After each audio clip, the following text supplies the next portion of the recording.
你想把这个提琴钩啊，如果是这个高速两边排水沟啊，两边都是起10度用，中间下铲的时候，你先把中间啊，给它分层往下挖哈，这样，分层往下走就行，往这边。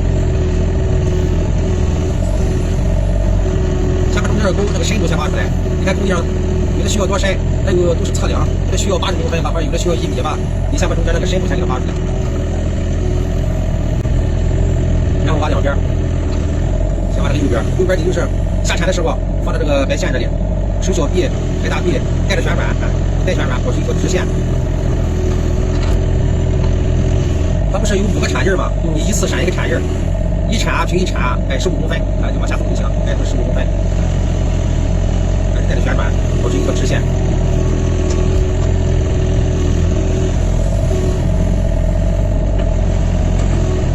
不少的也可以涂啊，放在这里。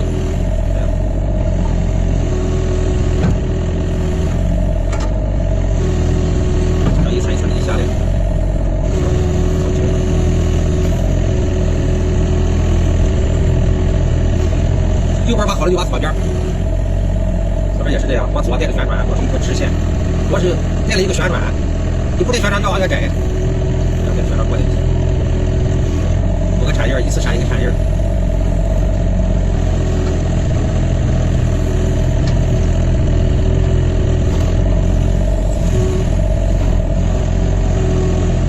找了一下方向，咱们土多了往下挖一铲也可以。挖中间这沟好啊，主要是修这个坡太难了。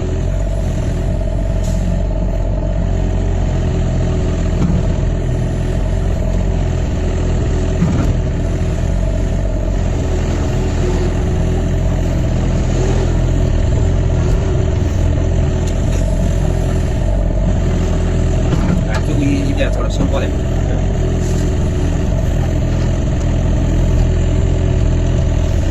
现在你这个两边这个坡挖完了以后，你看哪一块不好，你可以修一下。你看这里这个闪的不太好看的，你可以拿铲尖慢慢这样修一下，铲尖不要挖太多了。修完了以后，把铲这样放平了，放在地面上，把铲过来。